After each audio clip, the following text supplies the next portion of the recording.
Desperate people can do wild stuff when they think there's no way out. Marius felt cornered, hunted down by the police, a criminal record casting a dark shadow over his life, a dead-end job, and a house full of secrets. Running out of options, he chose the only way he felt would set him free: a painful, agonizing death by snakebite. Hit like and subscribe. This is Fierce. Marius Joubert was not the kind of man to stand out. He lived a quiet life in Henneman, South Africa, unlike other 28-year-olds, and he had a boring security guard job that helped pay his bills, and that was about it. But his calm life took a turn when he got involved in a theft and burglary case in 2023. A short investigation was carried out immediately, but without sufficient evidence and suspects, the case was closed. For months, Joubert lived under the shadow of a police investigation. Guilty of burglary and theft, he knew that the authorities were closing in on him. But the true gravity of his situation lay in his secret life as a keeper of exotic and often illegal animals. His collection, comprising over 70 venomous snakes and other exotic creatures, was not just a hobby, it was a significant legal and ethical violation. On March 28, 2024, the situation reached its breaking point. Following a tip-off from a private investigator, police arrested Joubert. His life flashed before his eyes, then and there. The burglary and theft violations would have been a piece of cake compared to what he was hiding at home. In fact, the detectives were willing to let him go with just a warning if he returned all the items that went missing. So 2 days after his arrest, on March 30th, they escorted him back home for a search. Realizing the inevitability of long-term imprisonment and the loss of his unlawfully kept animals, Joubert faced a grim reality. Rather than enduring the shame and harsh consequences of his actions, he made up a drastic and irreversible plan. The officers who accompanied Joubert to his residence were unprepared for the horror scene that awaited them. As they stepped inside, they were confronted by the sight and smell of over 70 wild animals in various stages of distress. The air was thick with the stench of neglect and decay. Many animals had already succumbed to starvation and dehydration. It's unclear whether or not Marius's animals had always lived in such horrendous conditions or not. He was only gone for 2 days, though. It's highly unlikely that many animals died of starvation and dehydration only after 2 days of their owner missing. Something was definitely off, and the policemen that escorted him knew they had to do something about it. One of them went outside to call the local conservation authority to inform them about Joubert's animals.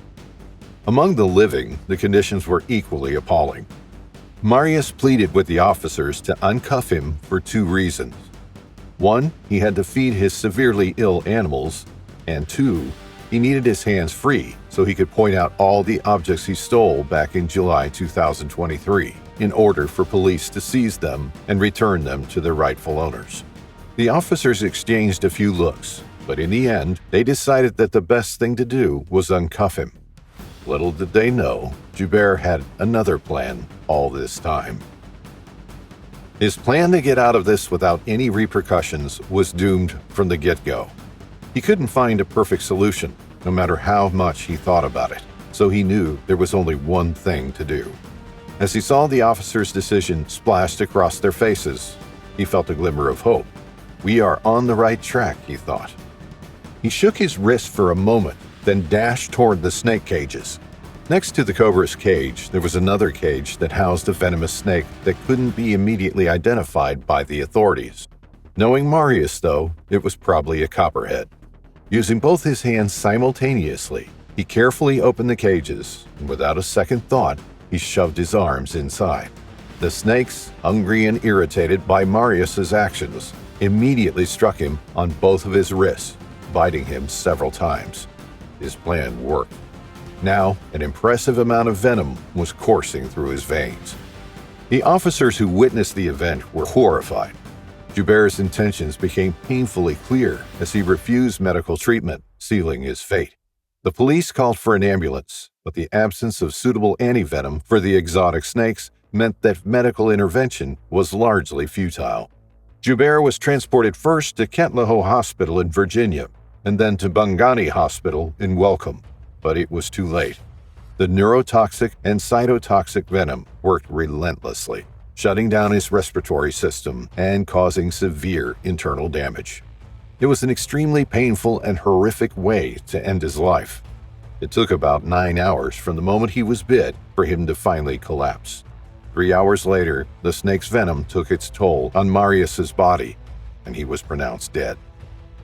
It was a sad moment when a day later, Chief Inspector René Meyer opened the door of Marius Joubert's house and discovered over 70 illegally kept wild animals in crisis.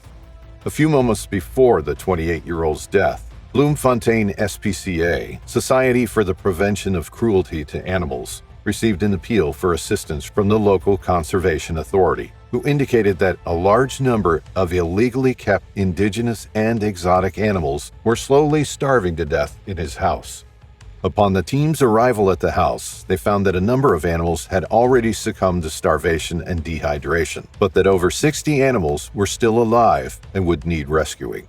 This rescue was made complicated by the fact that the majority of the animals were highly venomous snakes. Another concern raised was that representatives from the Springs-based Wildlife Rehabilitation Center had presented themselves at the house the day before and had removed selected animals for the so-called purpose of rehabilitation. These animals included a pair of ferrets, animals prohibited to own in South Africa, pregnant meerkats, exotic tarantulas, and geckos, and 3 rare wild-caught color variants of rincals. The plan of action was put in motion where all the animals on the property were carefully caught and crated by experienced snake handlers, and then rushed to Johannesburg Wildlife Veterinary Hospital for emergency treatment by the Virginia and Bloemfontein SPCAs. Chief Inspector Meyer then succeeded in tracking down the strange selection of animals removed illegally for rehabilitation. Marius Joubert's death was a desperate one, fueled by the poor decisions he made throughout his 20s. His dangerous fascination with wild animals was safely hidden away until he was involved with the authorities, a mistake he certainly could have avoided. But in reality, his case highlights people's misconception that exotic animals can be pets when instead they should roam freely in their natural habitats.